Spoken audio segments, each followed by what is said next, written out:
138ቱም ላይ ምርጫ መደረግ አለበት። ይሄ በጠቅላይ ሚኒስትሩ የተሰጠ ትዕዛዝ ነው እና ለመከላከያው አቅጣጫ ነው የተሰጠው። መደረግ ያለበት ነገር ተደርጎም ቢሆን ምርጫው እንዲደረግ ነው የተባለው። ለዛ ነው ለምሳሌ መከላከያ አንድ መግለጫ ወጥቶ ነበር፣ የምሬን ወዳጆ ሰራዊት እንደ ቅጠል አረገፍናቸው የሚል። በጣም ነው ቋንቋ የገረመኝ። ቋንቋው በጣም ነው የገረመኝ። ማለት ከአንድ ራሱን መንግስት ነኝ ከሚል አካል እና ከራሱ ህዝብ ጋር ከራሱ አንድ የሆነ ማህበረሰብ ጋር እየተዋጋ አረገፍናቸው ሲል ምን ማለት ነው? ትንሽ የቋንቋ አጠቃቀሙ ገረመኝ። ኦፍኮርስ ጦርነት ላይ የተለመደ ነው። በጦርነት ጊዜ አረገፍነው ምናምን እንደዚህ የተለመደ ነው። ግን ይሄ ራስህን እኮ የምታውቀው እንደ ቅጠል እኮ እያረገፍክ ያለው ራስህን ነው፣ ሌላ አካል አይደለም።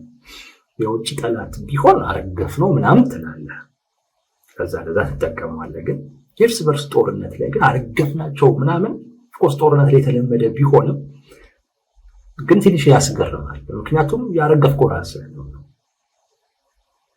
ወደድክም ጠላህም የራስህን አቅም ነው ያረገፍክ ያለው። ይህንን ቃል ተጠቅመዋል እና ገርሞኝ ለምንድን ነው ብዬ አስቤ ነበረ። ለካ የተላለፈላቸው ትዕዛዝ እንደዛ ነው። አርግፏቸው፣ ምንም አይነት ምህረት የለም፣ አርግፋችኋቸውም ቢሆን ምርጫው መደረግ አለበት የሚል አቅጣጫ ነው ከጠቅላይ ሚኒስትሩ የተሰጠው። አርግፏቸው፣ በቃ ይሄ ምርጫ መደረግ መቻል አለበት። ቁርጥ ያለ አቋም ነው የተያዘው። ሰው መከላከያ በሙሉ አቅሙ ነው እየተንቀሳቀሰ ያለው አማራ ክልል በሙሉ አቅሙ። ፋኖም ባለበት አካባቢ ላይ ያው ምርጫውን አደናቅፏለሁ አስተጓጉሏለሁ ብሎ በፋኖም በኩል ደግሞ እንደዚሁ ለ5 ቀን መንገድ ዝግ ነው የሚል አዋጅ አውጀዋል። በዚህ ምክንያት ነው ከበድ ባለ አይነት መልኩ ጦርነቱ የተቀሰቀሰው። አሁን ላይ ከባድ ያልኩት ጦርነት ለመቀስቀሱ ምክንያቱን ልነግራችሁ ፈልጌ ነው። ከምርጫ ጋር የተያያዘ ነው።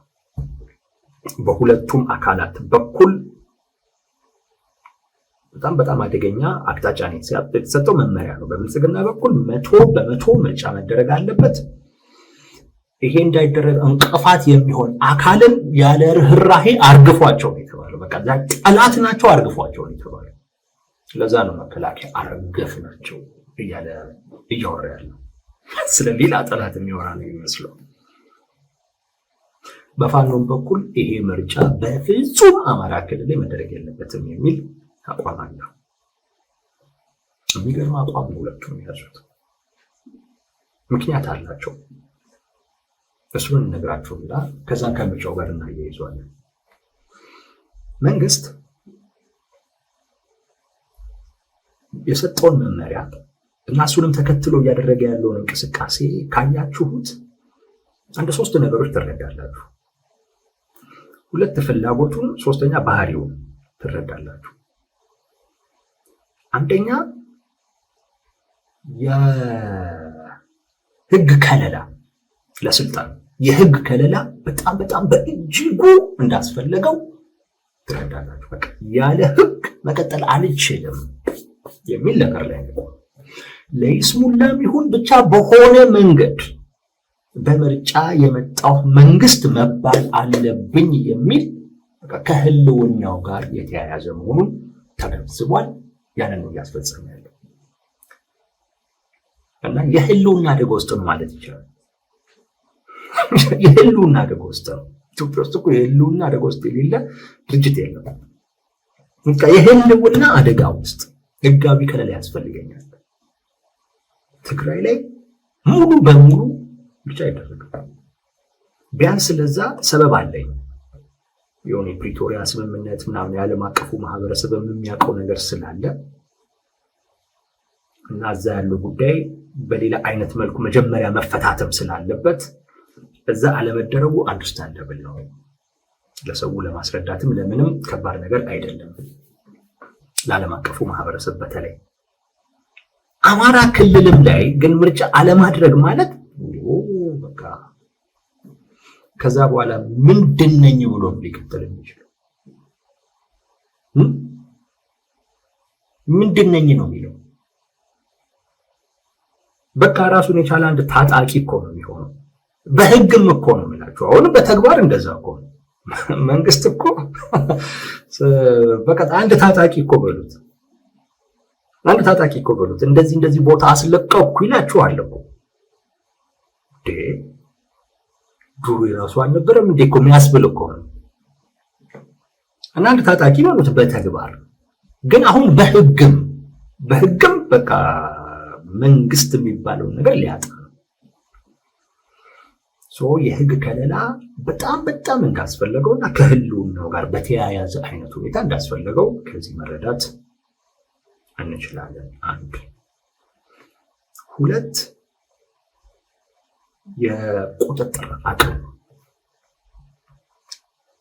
የቁጥጥር አቅም ማለት አጠቃላይ ሀገሪቱ ላይ ቁጥጥር የለውም የሚለው ነገር እንትን ነው፣ ተጨባጭ ነው።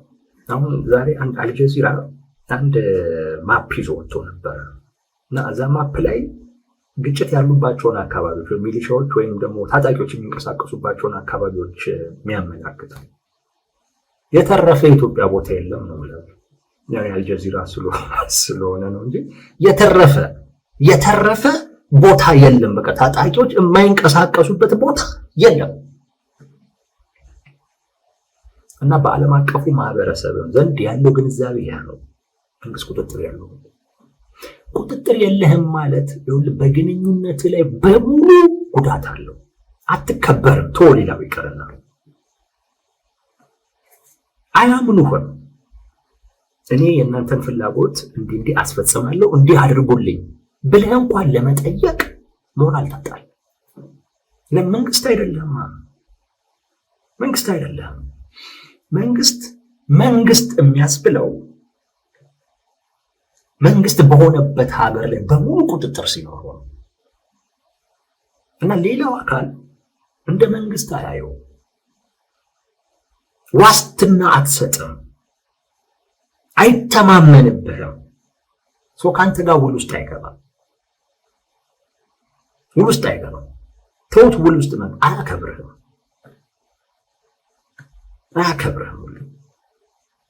ያነሳብሃል። አሁን እንዲህ ትግራይ ላይ ማድረግ ብንፈልግ ትችላለህ ወይ ይላል። ሽሙር ነው። አማራ ክልል ላይ እንደዚህ አይነት ኢንቨስት ነገር ብናደርግ ዋስትና ሊሰጠን ትችላለህ ወይ? የለም። እና በጣም ይሄ ህመም ነው ለብልጽግና፣ በጣም ትልቅ ህመም ነው። ይህን ማረጋገጥ ይፈልጋል። ምርጫው መንግስት ቁጥጥር ያለው። ለዛ ነው ጠቅላይ ሚኒስትሩ አርግፋችኋቸውም ቢሆን የትኛውም እርምጃ ተወስዶ ሙሉ በሙሉ ምርጫ መደረግ አለበት። ሙሉ በሙሉ ነው የተባለው። ስምንቱ ከአቅም በላይ ሆኖባቸው ሙሉ በሙሉ ምርጫ መደረግ አለበት። አማራ ክልል፣ ኦሮሚያም ላይ ልክ እንደዚሁ። ምክንያቱም በዚህ ይሄን ነገር ያዩት በዓለም አቀፉ ማህበረሰብ ዘንድ ክብር ያጡት በዋናነት ጠቅላይ ሚኒስትሩ ናቸው። ማለት ይሄ ጉዳት በቃ እሳቸው ጋር ነው በደንብ የታየው። እሳቸው ናቸው በደንብ የሚያዩት። እንደ የኢትዮጵያ ጠቅላይ ሚኒስትር አይደለም የሚታዩት። ሀገር ውስጥም የሆነው ሀገር ውስጥ የምናቆም ስለሆነ ቁጥጥር የለውም። ሰው እንደ መንግስት የማይታይ መንግስት ነው እንደ የምንል እኮ አንዱ ምክንያት በዚህ ምክንያት እኮ ቁጥጥር የለውም። ሰው ይህን ማሳየት ይፈልጋል። 2 3 አማራ ክልል ላይ አንድ የተበለጠበት ፕሮፓጋንዳ አለ። የክልሉ መዋቅር ፈርሷል ወይንም ክልሉ መዋቅር በቃ ተንሳፏል የሚል እታች ላይ ያለው መዋቅር በሙሉ ፈርሷል የሚል ተጨባጭ የሆነ ማሳያዎች ያሉት ፕሮፓጋንዳ አለ። ፋኖ ብዙ ፕሮፓጋንዳዎች ያነሳል። ግን በተጨባጭ ማለት የምትወስድለት ፕሮፓጋንዳ ቢኖር ይሄ ፕሮፓጋንዳ የምትወስድለት ማለት ነው። ማሳያዎች አሉት። ተጨባጭ የሆነው ነገር ያንን የሚያረጋግጥ ነው። ከተማ ምናምን ላይ ነው በቃ መንግስት ቁጥጥር ያለው። በአብዛኛው ገጠር አካባቢ ላይ ፋኖች እንደ ልብ ገብተው የሚወጡበት የሚቆጣጠሩት ነው። ብዙ ማሳያዎች አሳይቷል። መዋቅር አፍርሶ አሳይቷል። እርምጃ ወስደው ሰልፍ አድርገው የአካባቢውን ሰው አስወጥተው ሰልፍ አድርገው በተለያየ ቦታ ላይ በአንድ ጊዜ ያላቸውን ቁጥጥር አሳይተዋል። ቁጥጥር አለን፣ አብዛኛውን የክልሉን መስተዳደር አንሳፈነዋል ሲሉ አትከራከራቸውም እና በዚህ ተበልጧል ብልጽግና። መዋቅሩ እንዳለ መዋቅሩ እየሰራ እንደሆነ ማሳያው ይህን ምርጫ ማድረግ ነው።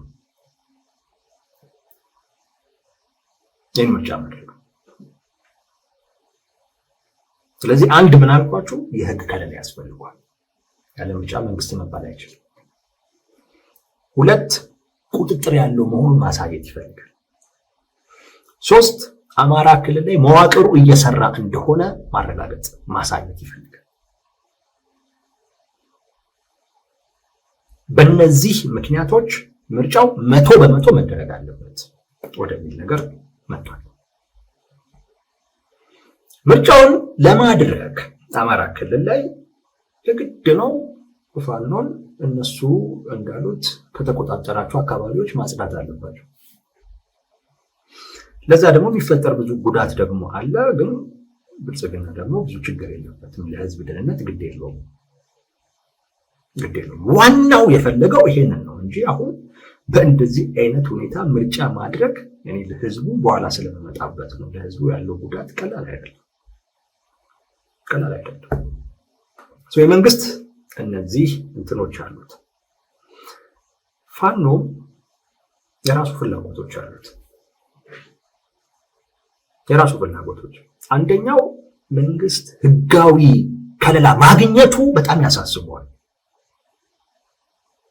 በጣም ያሳስበዋል እና ሁሌም ወጥተው የሚናገሩትን ካያችሁ እንደገና የ5 ዓመት ፈቃድ ሊያገኝ ምናምን ነው የሚሉት እና እኔ አንዳንዴ ግራ ይገባኛል።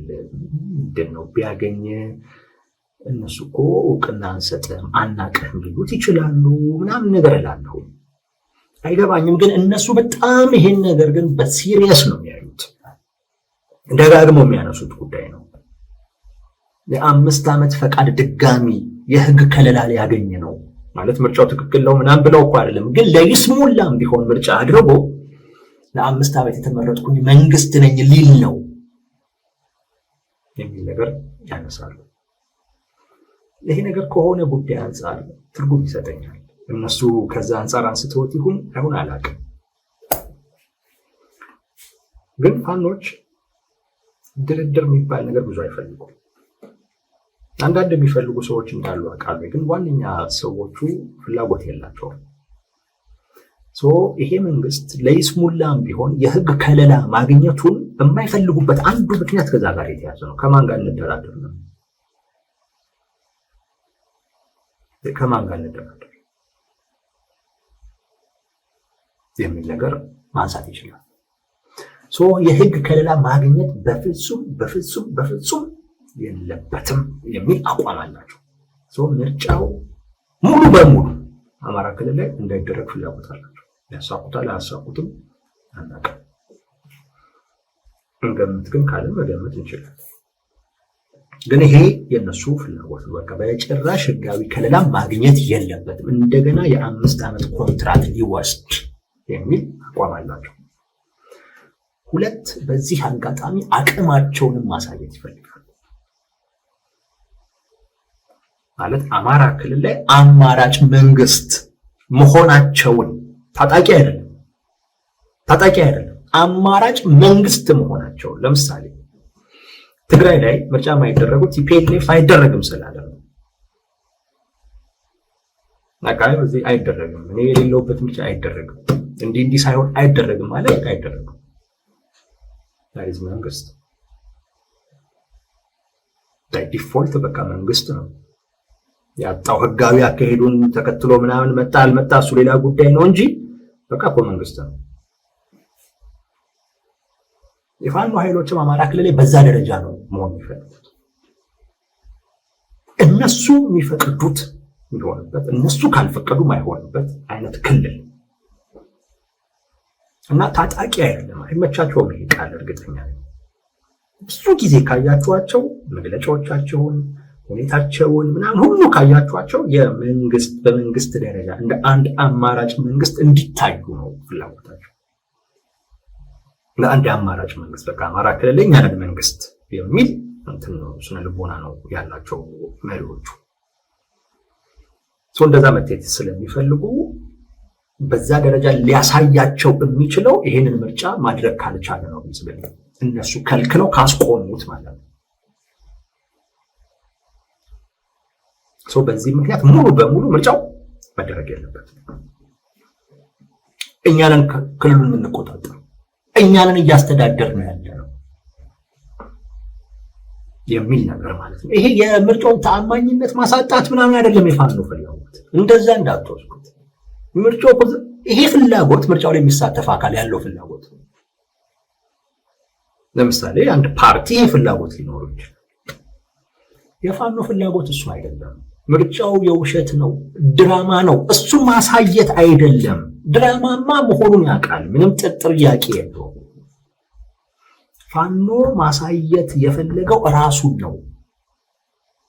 እኔ ነኝ የማስተዳድረው፣ እኔ በማስተዳድረው እኔ በምቆጣጠረው ክልል ውስጥ ድራማም ቢሆን ብልጽግና መጥቶ አይሰራትም። የፋኖ ፍላጎት ይሄ ነው። ፋኖም ምርጫውን ሙሉ በሙሉ ማስተጓጎል የሚፈልገው፣ ብልጽግና ሙሉ በሙሉ ማድረግ የሚፈልገው። የአሁኑ ከባድ ጦርነት ከዚህ ፍላጎት ጋር የተያያዘ ነው። ከዚህ ፍላጎት ጋር የተያያዘ እንግዲህ በእንደዚህ አይነት ሁኔታ ነው ምርጫው የሚደረገው። የሚገርመው ነገር እሱ ነው። አስገራሚ ነገር እሱ ነው። በሚገርማችሁ ሁኔታ ምርጫና ጦርነት አይገናኙም።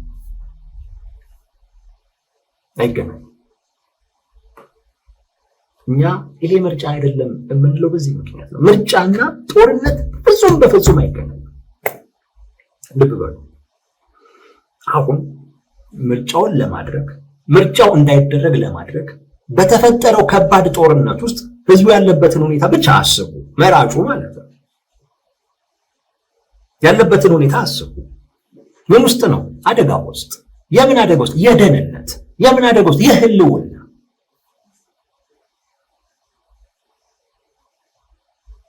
ይሄ እኮ በራሱ ስለ ምርጫ ግድ እንዳይኖረው የሚያደርግ ነው። ምክንያቱም የሰው ልጅ ቀዳሚ ፍላጎቱ ህልውናው ነው። ያ በሌለበት አይነት ሁኔታ ምርጫ ትርጉሙ ለመንግስት ነው፣ ለማንም አይደለም። ለማንም አይደለም። ሰው ህልውናው ባልተረጋገጠበት ሁኔታ፣ አደጋ ውስጥ በሆነበት አይነት ሁኔታ ምርጫ ለሱ ምንም ፋይዳ የለውም። ምንም ነው የሚያውቀው? ምንድነው ለሱ ትርጉሙ ምርጫው? እንደውም ጉዳትና አደጋን ይዞበት የመጣው ጦርነትና ምርጫ የማይሄዱት ለዛ ነው። ጦርነት የህዝቦችን ፍላጎት ወደ ህልውና ደረጃ ያወርደዋል። ምርጫ ግን የህዝብ ፍላጎት ከዛ ከህልውና ተሻግሮ የመብት እንደዛ አይነት ፍላጎት ላይ መድረስ መቻል አለበት። የማይገናኙ ነገሮች ናቸው። አሁን የህልውና አደጋ ውስጥ ያለ ህዝብ መብቱን የሚጠይቅበት ወይንም መብቱን የሚያረጋግጥበት አይነት ደረጃ ላይ እንስቀለው እየተባለ ነው ያለው። ለጥጠውት እንዲሰውን ማለት ነው። ስበውት እንደ ማስቲካ እንዴት እየተሰቃየ እንደሆነ አስቡት። ቶርች ነው ይሄ ቶርች። ጥያቄው አሁን የህልውና ነው። የህልውና ስላችሁ አሁን ባለው ጦርነት ነው የምላችሁ። በቃ ጦርነቱ ህዝቡ የህልውና አደጋ ውስጥ ይከቷል። እኖራለሁ ወይስ እሞታለሁ አደጋ ነው። የሆነ ነገር መጥቶ ነው ቤት ላይ የሚወርደው። ማንም ምንም ሊያደርግ ይችላል። በቃ በጣም አደጋ ውስጥ እኮ ነው። እንዲህ አይነት ፍላጎት ላይ ያለን አካል ታች የህልውና ገና በቃ መሰረታዊው ፍላጎት ላይ ያለን አካል እንደ ማስቲካ እንዲለጥጠውት የምርጫ የሚል ነገር ያነሳሉ። መንግስት ለዚህ የሚያቀርበው ምክንያት አለ። የአንድ አካል ስለበጠበጠ ብቻ የህዝቡ መብቱን ማጣት የለበትም የሚል። ወዳጄ ሰው መብቱን ያጣው ፍላጎቱ ከመምረጥ ወደ ህልውናን ወደ ማረጋገጥ ደረጃ የወረደ ጊዜ ነው መብቱን ያጣው ያኔ። ሰውማ መብቱን ኤክሰርሳይዝ እንዲያደርግ ከፈለክ ህልውናውን በሚመለከት ዋስትና መስጠት። ህልውናውን በሚመለከት ዋስትና መስጠት ያልቻልክ ጊዜ እንደውም የራስን የህግ ከለላ ለማግኘት ስትል ህልውናውን የበለጠ አደጋ ውስጥ የሚከት አይነት እንቅስቃሴ ውስጥ የገባ ጊዜና ሁኔታዎችን በዛ ደረጃ ያከፋ ጊዜ ያኔ መብቱን አጣው። ሰው ያኔ መብቱን ያጣው። ስለዚህ ፋኖ ስለበጠበጠ የህዝቡ መብት መጨፍለቅ የለበትም የሚባል ነገር የለም። ሰው የመምረጥ መብቱን ያጣው፣ ዴሞክራሲያዊ መብቱን ያጣው፣ ሉዓላዊ መሆኑን እሱን ማረጋገጫ መሆኑን ያጣው ፍላጎቱ የህልውና ደረጃ ላይ የወረደ ጊዜ ነው። ያኔ ነው መብቱን ያጣው። አሁን ላይ መብቱን ላስከብርለት የት መብቱን ካስከበርክለት አሁን ዋስትና ስጠው። ለህልውና ዋስትና ስጠው። ገብቶ መውጣት የሚችልበትን አይነት ሁኔታ መፍጠር ነው። ምርጫና ጦርነት አብሮ አይሄድም።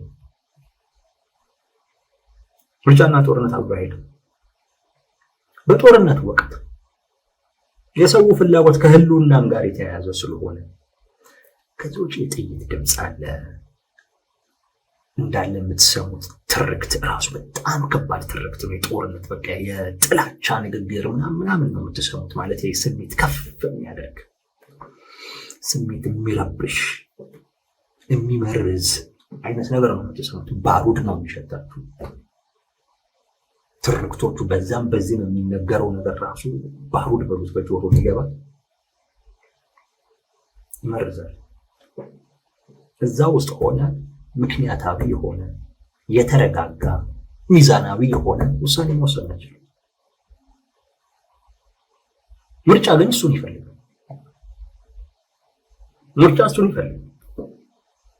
አሁን የአማራ ህዝብ ወጥቶ ምንድን ነው የሚመርጠው?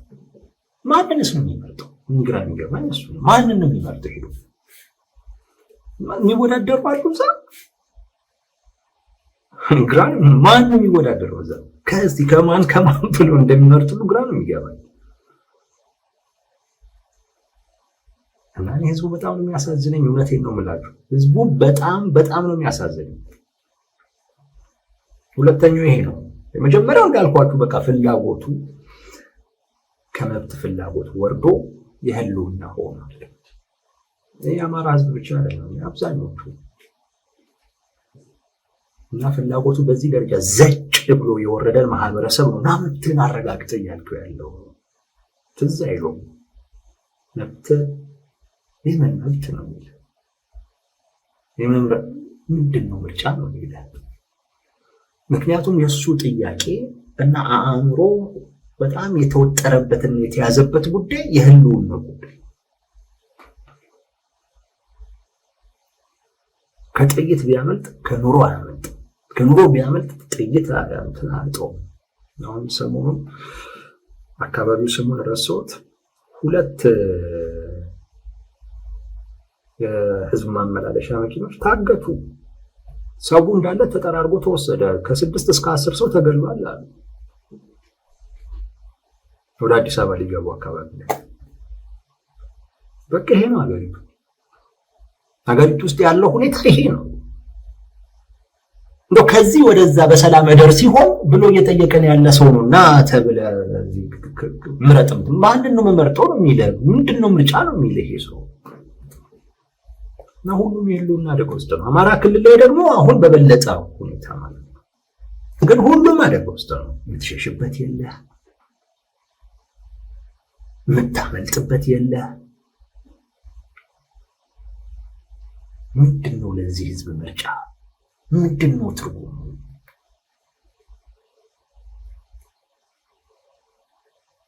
ኦኬ ለራስህ የህግ ከለላ ነው፣ ግን ብዙ አታዳንቀው፣ ብዙ አታውረው። ይገርመኛል እኮ የሆነ ምርጫው በቃ ፍትሃዊ ነፃ ምናምን ለማድረግ የሚደረገው እኔ አንዳንድ እንዴት እንደቻሉበትም አላውቅም። የለም በቃ የለውና ችግር ነው። ሰውም ምክንያታዊ አይደለም ለሚወስነው ውሳኔ። ሚዛናዊም ሆኖ መወሰን አይችልም፣ ረጋም ብሎ መወሰን አይችልም። በቃ የሱ ጥያቄ ወጥቼ መግባት እችላለሁ ወይ? መሀል ላይ ታገት ይሆን ወይስ ከሚገደሉት ውስጥ ሆን ይሆን? ቢያግቱንስ ደግሞ ብር ማን ነው የሚከፍለው? ኬት አመጣለሁ? ምንድን ነው የማደርገው? ይህንን ነው እያሰበ ያለው ሰው። ነገ እንዴት ነው የምኖረው? የቤት ኪራይ፣ ይህንን ነው እያሰበ ያለው። ልጆቼ እንዴት ነው የሚማሩት? ትምህርት ሊያቋርጡ ይሆን? ጦርነት ተቀሰቀሰ፣ ይታፈሱ ይሆን? ይህንን ነው ሰው እያሰበ ያለው።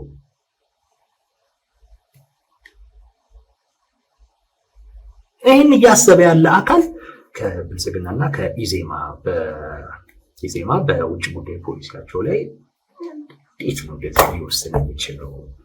ጋይስ የአንዳንድ ሰዎች በጣም የሚገርም። ሁለተኛ ነው። 3 ምርጫው አሁን ለአማራ ክልል ላይ ላለ ህዝብ ያለበትን አጣብቂኝ ተመልከቱ። በጦርነት ውስጥ ነው። በጦርነት ጊዜ እኛና እነሱ የሚባል ነገር ነው የሚፈጠር። አሁን ተፈጥሯል። አማራ ክልል ላይ እሱ ተፈጥሯል። ይኸውልህ ከመረጥክ ብልጽግና ነህ። አማራ ክልል ላይ ከመረጥክ ነው የምልህ። ማንንም ምረጥ ማለት ሄደህ ኢህአፓን ምረጥ፣ ሄደህ አብንን ምረጥ፣ ሄደህ ብልጽግናን በጣም ይቃወማል የምትለውን አካል ሄደህ ምረጥ። ብልጽግና ነህ ፋኖ ጥርስ ይነክስብሃል። አይ አልመርጥም ደግሞ ካልክ ፋኖ ነህ፣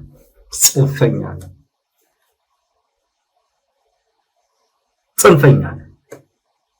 አሞኛለን ብለህ ብትቀር፣ ሰነፍ ፈጥረን ብትቀር፣ ካልመረጥክ ምንድን ነህ? ጽንፈኛ ነህ። የአካባቢው አስተዳደር የጸጥታ ኃይሎች መከላከያን ጨምሮ ጥርስ ይነክስብሃል። አማራ ክልል ላይ ማን ከማን ይሻላል የሚለው አይደለም ሰውን እያስጨነቁ ያለው። ሰው እየተጨነቀ ያለው አማራ ክልል ላይ ሄጄ ልምረጥ ወይንስ አልምረጥ፣ ሄጄ ልምረጥ ወይንስ አልምረጥ የሚለው ነው ሰውን እያስጨነቀው ያለው። አማራ ክልል ላይ በቃ ያለው ጭንቀት ይሄ ነው።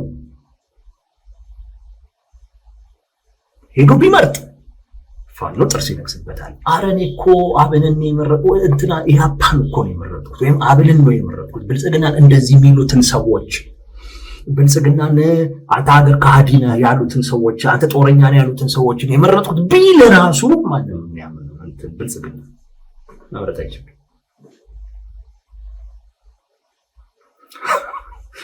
አልመርጥም ቢል የአካባቢው አስተዳደር ጥርስ ሊነክስበት። እነዚህ ሁለት አካላቶች ደግሞ ቦታ የሚቀያየሩ ናቸው በተለያየ ጊዜ።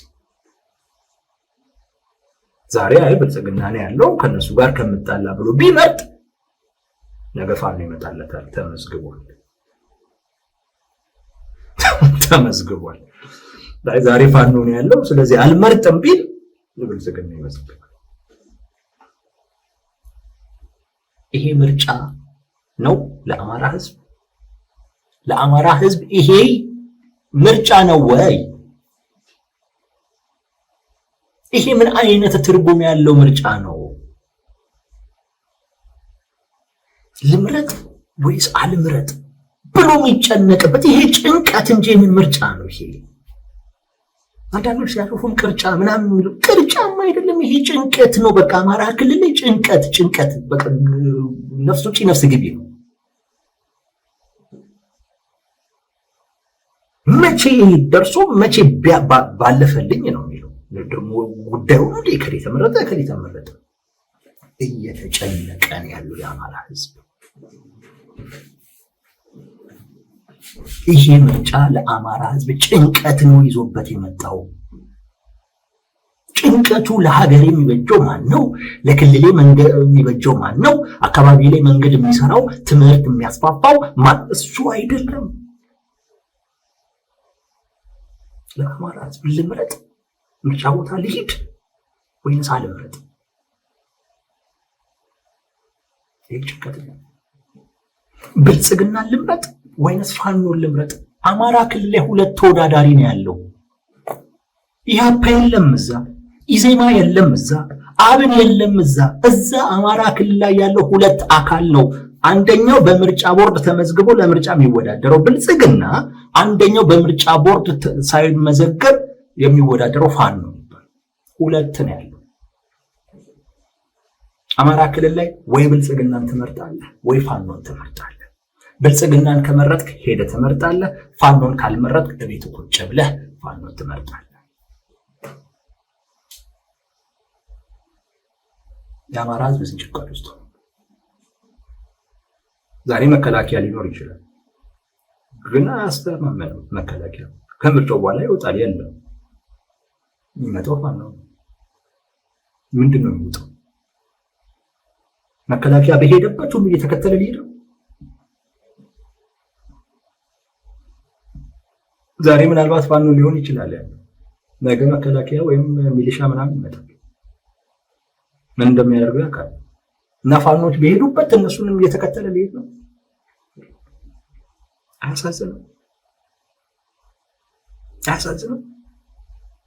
የአማራ ህዝብ እንደዚህ አይነት ሁኔታ ውስጥ ነው ያለው። ሌሎቹ ጋር ይሻላል። ለምሳሌ ትግራይ ምርጫ የለም፣ ሌላው አካባቢ ላይ ይሻላል። ኦሮሚያው ላይ በዚህ ደረጃ አይደለም። አማራ ክልል ላይ ግን ልምረጥ ወይንስ አልምረጥ ነው ጭንቀት ነው። ማን ይሻላል? ከሌ ይሻላል። እንደዛ አይደለም። ቅንጦት ነው እሱ ላደለ አማራ እና አሁን የመምረጥ መብቱ ተረጋገጠለት። ድንቅ ሰው ጭንቀት ውስጥ ነው። ታየው ብሎ ተሸፉን ሄዶ መርጦ በኋላ ደግሞ ጣጣ ይዞበት ሲመጣ ምን ላድርግ፣ ምን ልሆን፣ እንዲህ ከመሆን ብዬ እያለ የሚያስተባብለው የሚጸጸትበትን ድርጊት አድርግ እየተባለ እኮ ነው። ፋኖን በዛ ትሄዳትን ይለዋል፣ ይህም ትቀራትን ይለዋል። ይሄ ምርጫ ነው። ይህ ጭንቀት ነው። ምርጫ የሚባል የለም አማራ ክልል። ጭንቀት ነው። ለዛ ነው ጦርነትና ምርጫ አብሮ አይሄድም። ምርጫው በተለየ ሁኔታ አማራ ክልል ላይ የጦርነት ምክንያት ሆኗል። የጦርነት ምክንያት አንዱ ራሱን የሚያሳይበት፣ መንግስትም ሙሉ ቁጥጥር እንዳለው የሚያሳይበት፣ ፋኖም ሙሉ ቁጥጥር እንዳለው የሚያሳይበት ምክንያት ሆኗል ምርጫው። በዚህ ምክንያት ህዝቡ ወይ ብልጽግና ወይም ፋኖን የመምረጥ ግዴታ ውስጥ እየገባ ነው። ምን በማድረግ? ምርጫ ጣቢያ ሄዶ በመምረጥ አሊያ በቤቱ በመቅረት የት ልሆን ይላል እንጂ ማን ምን አለ? በክርክር ላይ ማን ምን አነሳ? አሬላ አማራ ህዝብ ቅንጦት ነው ብላችሁ ዛሬ ይሄንን አይሰማም። አሁን ጭንቀቱን ሰኞ ደርሶ አሁን ሊሄድ ነው። ምንድን ነው የሚውጠኝ እያለ ነው። ምንድን ነው የሚውጠኝ? ለአማራ ህዝብ ይሄ ምርጫ ሊባል አይችልም። ህዝቡ ያለበት ሁኔታ እዚህ ላይ ነው። የልጆቹ ነገር ያስጨንቋል፣ ኑሮ ያስጨንቋል፣ ጦርነቱ ያስጨንቋል። አሁን ደግሞ ምርጫ ያስጨንቋል። ጦስ ነው የሚሆንበት ይሄ ምርጫ ለአማራ ህዝብ ጦስ። ደግሞ አስቀያሚነቱ ከማንም አለመሆን ደግሞ አይቻልም። አይ ሁለቱም አይቻሉኝም ብለህ ከሁለቱም ውጭም ደግሞ መሆንም አይቻልም። መሀል ላይ መቅረት የለም።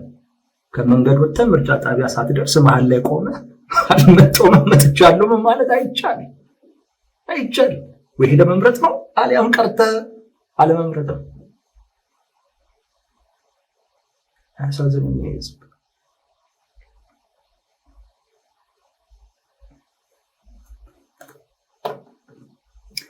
የሆነ ወዳጆች